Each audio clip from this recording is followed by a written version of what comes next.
सिद्धाणं नमो सिद्धाणं नमो ऐरियाणं नमो जयाणं नमो लोये सब्बसाहुणं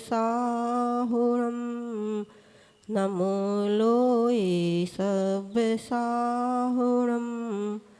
आयु अल्प है कर्म बहुत है आयु अल्प है कर्म बहुत है उन्हें खपाना है लिया हुआ जो कर्ज पुराना उसे चुकाना है जाग जाग सौभाग्य जगा संयम पथ धारो संयम पथ धारणी करके मोक्ष महापद पालो मोक्ष महापद पालो। बोले खजा देवाई देव श्री आदिनाथ भगवान की। नींद आ रही? मूल नायक भगवान श्री सुपारसनाथ भगवान की जय हो। अंतिम शासन भगवान श्री महावीर स्वामी की जय हो। गुरु नाम गुरु आचार्य भगवान श्री आदि सागर महावीर कीर्ति विमल सागर सन्मति सागर बराक सागर विशुद्ध सागर जी महामुनि राज की जय हो। स्वर्ग न देखा मोक्ष न देखा बस तुमको देखा स्वर्ग मोक्ष मिल गया धरा पर जब तुमको देखा बहे अपूर्व आनंद हुआ है परे कल्पना से मेरा जीवन सफल हुआ है गुरु वंदना से मेरा जीवन सफल हुआ है गुरु वंदना से। बोले परम पूज्य आचार्य भगवान श्री सुंदर सागर जी महाराज की जय हो। परम पूज्य आचार्य भगवान श्री विभव सागर जी महाराज की जय हो। 3 कम 9 करोड़ महामुनि राजों की जय हो। द्वादशांग जिनवाणी माता की जय हो। पूज्य आचार्य भगवान चरणों में नमोस्तु। सभी मुनि राजों बोले को समस्त नमोस्तु, आचार्य नमोस्तु। संघ की जय। वंदन माता। संसार में 4 ही गति हैं, है ना कि 5 हैं? और हमने भी 4 ही गति देखी हैं। किसी ने 5वीं गति देखी? कोई देख के आया हो? कोई 5वीं गति देख के आया? नहीं। क्यों? क्योंकि अभी तक हमने 4 गति में ही परिभ्रमण किया है। यदि 5म गति को देख लिया होता तो फिर यहाँ आना पड़ता। यदि हमें 5म गति की प्राप्ति हो जाती तो फिर पुनः हमें यहाँ नहीं आना। तो अभी तक हमने कितनी गति देखी हैं? 4 गति ही देखी हैं। तो कौन कौन सी गति हैं? नरक गति, त्र्यंच गति, देव गति और मनुष्य गति। सबसे पहले आती है नरक गति। नरक गति में कैसे जाया जाता है? क्या करना पड़ेगा कि हम नरक गति में जाएं? नरक गति में जाने के लिए सभी तैयार हैं, है ना? आप सभी तैयार होके आए हैं कि नरक गति जाना है? आए हैं? अच्छा बताओ कहाँ जाना चाहते आप लोग? बोलो। यहीं? कहीं नहीं जाना? मतलब आपको जो आयु बंध हुआ है वो इतना लंबा हुआ कभी ऐसे छूटोगे ही नहीं, इसी जन्म में रहोगे। तो ऐसा तो कोई है ही नहीं। बस एकमात्र मोक्ष है कि जहाँ व्यक्ति जाता है वहाँ से वापस नहीं आता। यहाँ जो आया है वह तो जाएगा ही, नियम से जाएगा। ऐसा हो ही नहीं सकता कि आप कितने ही पुरुषार्थ कर लो, कितनी ही भक्ति कर लो, कितनी पूजा कर लो, आहार दे लो, स्वाध्याय, उनका पूरा दिन तुम धर्ममय कर लो, लेकिन यहाँ से तुम्हें जाना ही पड़ेगा। कोई ऐसा नहीं है जो तुम्हें यहाँ रोक सके। जिस भगवान की हम भक्ति कर रहे हैं, जिस गुरु की हम भक्ति कर रहे हैं, वो भगवान भी इस संसार को छोड़ के गए और वो गुरु भी इस संसार को छोड़ के जाएंगे। जब जिनकी हमने भक्ति की है वो भगवान यहाँ नहीं रह सके तो हम कैसे रह सकते? जिन गुरु की हम भक्ति कर रहे हैं वो गुरु भी यहाँ से जाएंगे, तो फिर हम ऐसे कैसे रह सकते हैं? तो जो नरक गति में व्यक्ति नहीं जाना चाहता, लेकिन जब वह बहुत आरंभ और परिग्रह करता है तो कहाँ जाता है? नरक गति में। एक इंद्रिय पेड़, जल, अग्नि, वायु, वनस्पति, ये 5 एक इंद्रिय जीव हैं, क्या ये नरक में जाते हैं? स्थावर जो जीव हैं क्या वो स्थावर पर्याय से नरक में जाते हैं? नहीं जाते ना। क्यों? क्योंकि उनके पास ना आरंभ, इतना आरंभ परिग्रह है, ना वो इतना पाप, क्योंकि मन भी नहीं उनके पास, सोच भी नहीं सकते। 2 इंद्री, 3 इंद्री, 4 इंद्री जीव भी नरक में नहीं जाते। मात्र नरक में जाने का अधिकारी कौन है? 5 इंद्रिय जीव, चाहे वो या तो संगी हो या असंगी हो। लेकिन कौन जाता है नरक में? चिंतु भैया, ये तो कोई फाइनल नहीं हुआ कि वो नरक में जाएंगे। फाइनल हो गया। क्यों? वो तो आहार देते। ऐसा सुना है कि जो एक बार शिखर जी की वंदना मन से कर लेता है, जो साधु को आहार दे देता है, उसको नरक और त्रंज गति का बंद, तो उनको कैसे बोलते हैं कि वो जाएंगे? संदीप भैया, उनकी तो टिकट फिक्स हो चुकी। हाँ ठीक है। तो जो पंचेंद्रिय जीव होते हैं, चाहे वो संगी हो चाहे असंगी हो, वो ही नरक में जा सकते हैं। एक इंद्रिय से 4 इंद्रिय जीव को तो नरक में जाना ही नहीं है। अब पंचेंद्रिय में कौन कौन आते हैं? और तो नार के जीव भी पंचेंद्रिय होते, देव भी पंचेंद्रिय होते, त्रंच में भी पंचेंद्रिय होते और मनुष्य भी पंचेंद्रिय। मनुष्य पंचेंद्रिय ही होते हैं, नार की पंचेंद्रिय ही होते हैं, देव पंचेंद्रिय ही होते हैं। एकमात्र त्रंच में ही भेद है, 1 इंद्रिय, 2 इंद्रिय, 4 इंद्रिय, पंचेंद्रिय का। तो नार के जीव मर के नरक में जाएगा क्या? तो नार के जीव मर के पुनः नरक में नहीं जाएगा, तो नार की को तो नरक में जाना नहीं है। देव भी मर करके नरक में नहीं जाते। अब जाने वाले कौन बचे? मनुष्य और पंचेंद्रिय, संगी और असंगी त्रियंच। क्योंकि संगी असंगी का भेद भी त्रियंच में ही होता है। जितने भी भेद हैं सब त्रियंच में है। मनुष्य तो संगी ही होता है, देव संगी ही होते हैं, नार की संगी ही होते हैं, मात्र त्रियंच ही संगी और असंगी होते हैं।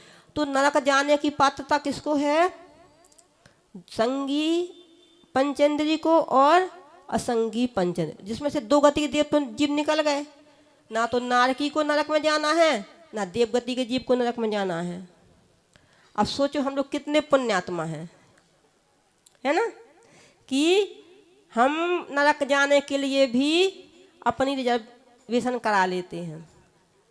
जो नारकी कितने दुख भोगता है, कितनी मारपीट करता है, कितनी मतलब भूख प्यास को सहन करता है, लेकिन वह पुनः नरक में नहीं जाता। हम लोग कितने सुख ऐसो आराम से जीवन जीते हैं। जो भोजन हमें मिलता है उसमें भी हमें संतुष्टि नहीं मिलती है। वैसा भोजन नरक के नारकी को मिलता क्या? जैसे ही हलवा, पूड़ी, रसगुल्ला, रबड़ी, कितनी सारी चीज़ें हैं हम खाते हैं, वैसा भोजन क्या नरक का नारकी खाता? नहीं खाता। फिर भी हमें संतुष्टि नहीं है और हम संक्लेशता कर लेते हैं, तीव्र आरंभ परिग्रह कर लेते हैं और नरक में चले जाते हैं। कितने अच्छे हैं हम, है ना। सबसे पहले तो हमें अपने लिए ही ताली बजानी चाहिए, हम कितने अच्छे हैं। नहीं अच्छे। जब व्यक्ति का नरक में जन्म होता है तो कहाँ होता है? उपाद शैया पे, है ना। हमारा जन्म तो कैसे होता है? माता पिता के गर्भ से हमारा जन्म हुआ। 9 महीने तक हमें माँ के गर्भ में सुख ही सुख का भोग करना पड़ता, नहीं करना। देखो तो जो माँ खाएगी वो तुम्हें खाने को मिलेगा, जो माता सुनेगी वो तुम्हें सुनने को मिलेगा, जहाँ जहाँ घूमने जाएगी तुम्हें भी सब सुख मिलेंगे। तो माँ की कोख में रह करके आप कितने सुखों का बताओ, गलत बात। तो इस मनुष्य को तो माँ के गर्भ में, चाहे मनुष्य हो चाहे त्रियांशु पंचेंद्रिय, उनको माँ के गर्भ में रह करके दुखों का भोग करना पड़ता है, तब जाके कहीं उनका जन्म होता। वह नारकी यहाँ से मरा और 1-2-3 समय बाद वहाँ गया और उत्पात सैया पर उत्पन्न हुआ और अंतर में उसमें पर्याप्ति पूर्ण की और चलने फिर। जब वह उस जीव नारकी का जन्म होता है, तो जब प्रथम पृथ्वी पर उसका जन्म होता है तो वह कितने ऊपर हो सकता है? 7 योजन 3 कोस 1/4 कोस। कितना? 7 योजन 3 सही 1/7 1/4 योजन ऊपर उछलता है। और कितनी बार? गिनती नहीं है। जैसे हमने गेंद को फेंका तो वो उछलती ना कितनी बार, ऐसे ही वह जीव कितनी बार उछलता है। वो कहाँ? नीचे जहाँ उसका जन्म होता है, वह उत्पात सैया भी जानवरों के मुख के आकार की होती है और वह तो ऊपर होती है। और जन्म कहाँ होना है? उत्पात सैया नीचे, नीचे जन्म होना है उसका। वहाँ पे भी नुकीले कांटेदार शस्त्र लगे रहते हैं, उस पर वह गिरता है, टुकड़े टुकड़े होते हैं, पुनः जुड़ता है, फिर उछलता है, फिर गिरता है, टुकड़े टुकड़े होते, पुनः जुड़ता है, फिर उछल। ऐसा करते करते वह कई बार उछलता है। यदि प्रथम नरक में जन्म हुआ है तो उसे 7 योजन 3 सही 1/4 कोस ऊपर उछलना पड़ता है। और यदि दूसरे नरक में जन्म हुआ है तो इससे डबल, तीसरे में जन्म हुआ है तो उससे डबल। ऐसे ही 7वें नरक में उसको 500 योजन ऊपर उछलना पड़ता है। अब सोचो क्या हालत होती होगी। बस हमें इतना विचार कर लो कि यदि कोई हमें छत से गिराएगा और हम एक बार गिरते तो क्या हालत होती है। वह जीव तो कितनी बार गिर रहा है, जुड़ रहा है, गिर, तो उसकी क्या दशा होती है। जब उसका जन्म हो जाता है, उसका जन्म हो गया, जन्म होते ही उसको अवधि ज्ञान हो जाता है। हमारे पास अवधि ज्ञान है क्या? हमें अवधि ज्ञान नहीं है, लेकिन नारकियों को अवधि ज्ञान हो जाता है, क्योंकि उनको भव के निमित्त से ही अवधि ज्ञान होता है। कैसे होता है? भव, उनको मतलब नियम ही है कि नारकियों को अवधि ज्ञान होगा, भव के निमित्त से ही उनको अवधि ज्ञान होगा। वो वह नारकी प्रथम नरक का नारकी कितने 4 कोस तक की बात को जान सकता है। हम तो अपने पीछे की बात नहीं जानते कि हमारे पीछे कौन है।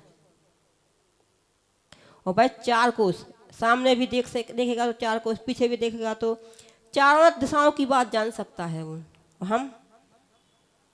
हमें पीछे नहीं पता कि कौन है हमारे, तो हमसे तो अच्छा है ना नारकी, जिसको चारों दिशा, ऊपर का, नीचे का, आगे का, पीछे का, सब जगह का दिख रहा, तो हमसे अच्छा नहीं हुआ वो। हमें तो यदि पीछे का देखना है तो मुड़ना पड़ेगा। तो नारकी हमसे अच्छा है, लेकिन फिर भी दुख है ना। तो पहले नरक का नारकी कितना जानता है? 4 कोस। दूसरे नरक का 3.5 कोस। तीसरे नरक का 3 कोस। ऐसे ही करते करते 7वें नरक का नारकी 1 कोस की बात जानता है। अब नरक में रहते कौन कौन है?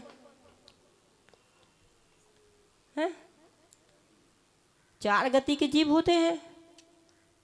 तो उन 4 गति के जीवों में से नरक में किस किस गति के जीव रहते हैं?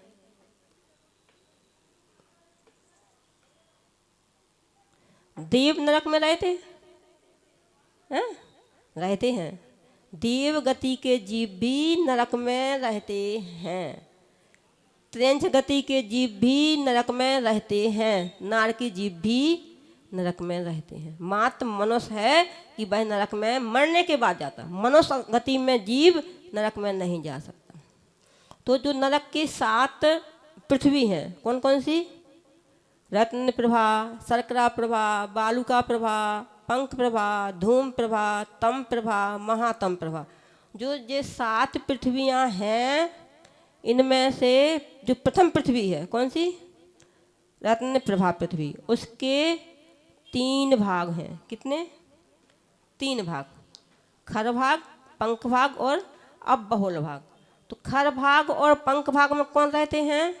भवनवासी और व्यंतर देव। जो खर भाग है उसमें 9 प्रकार के भवनवासी और 7 प्रकार के व्यंतर देवों का निवास है। तो देव रहते क्यों रहते नरक में? नरक की भूमि में देवों का निवास है, और कल भूमि में तो निगोदिया जीव हैं ही, और बाकी पूरे 7 नरकों में भी एक इंद्रिय स्थावर जीव भरे पड़े हैं। तो जो पहला नरक है उसकी चमक कैसी है? रत्नों के समान। हमें तो यहाँ कुछ नहीं दिख रहा। यदि हमारे पास इतना सा रत्न है तो हमें कितना अभिमान होता है, मान होता है कि हमारे पास इतना है। लेकिन वहाँ की चमक ही वैसे पूरी है, तो वहाँ तो रत्न रत्न होंगे, लेकिन वहाँ रत्न नहीं है, बस चमक ही रत्नों जैसे है। तो जो प्रथम नरक है उसके जो 3 भाग हैं, तो 2 भाग में खर भाग और पंख भाग में कौन रहता है? खर भाग में रहते हैं 9 प्रकार के भवनवासी देव और 7 प्रकार के व्यंतर देव।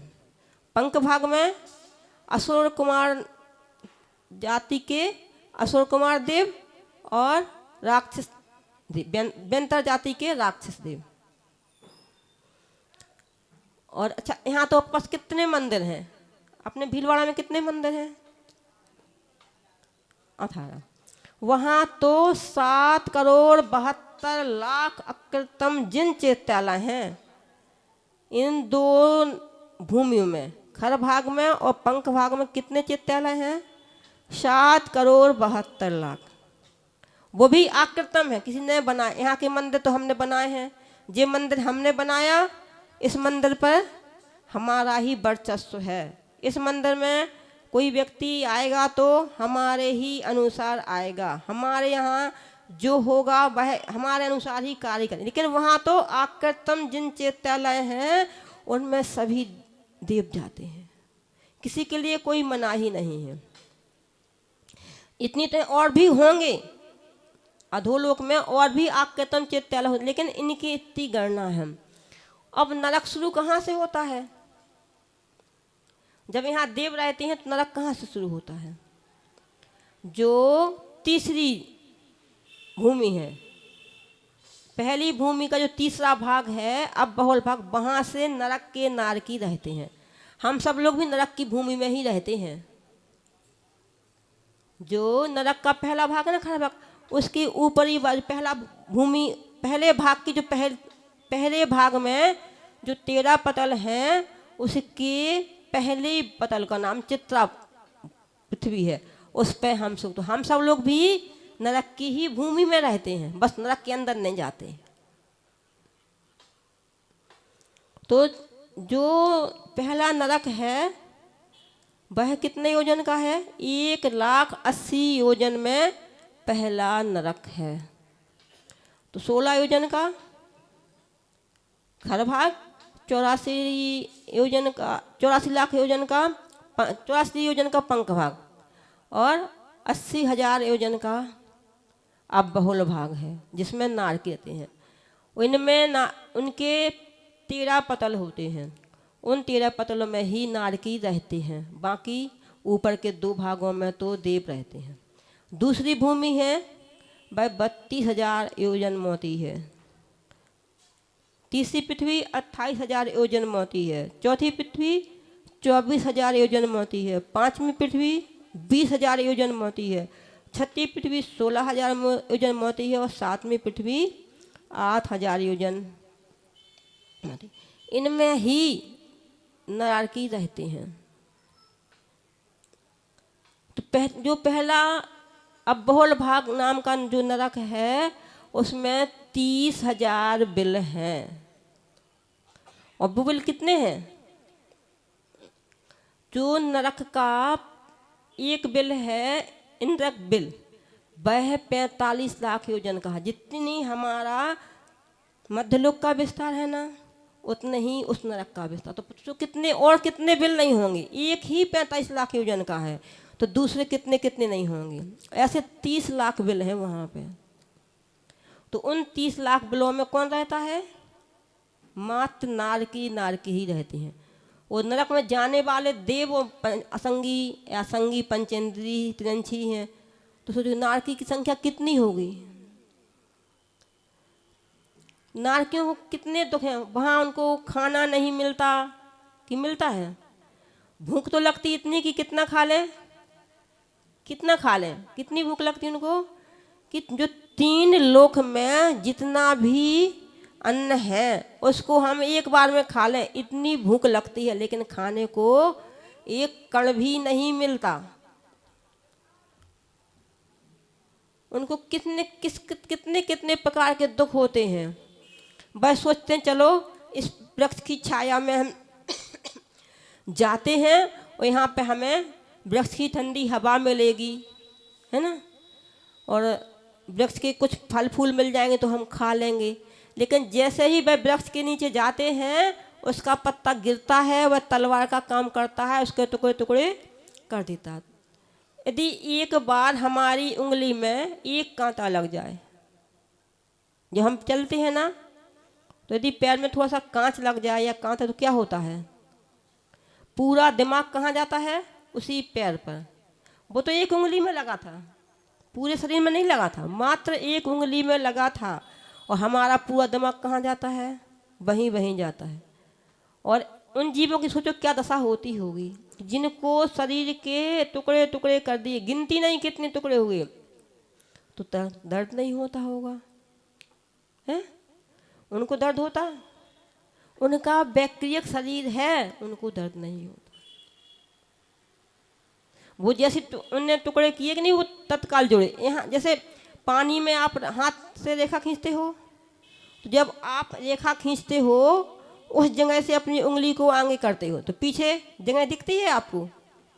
ऐसे ही उनका शरीर है कि जैसे इनको यहाँ मारा वो वहाँ जुड़े, यहाँ मारा वहाँ जुड़े। राजा शरणक कहाँ गया है? पहले नरक में। क्यों? क्योंकि उसने मुनि राज का मारने का विचार बनाया था। हम तो ऐसे कितनी बार विचार बना सकते, इसको मारने के, उसको मारने को। कितने जीवों को हम मारते भी हैं, तो हमारी क्या गति होगी?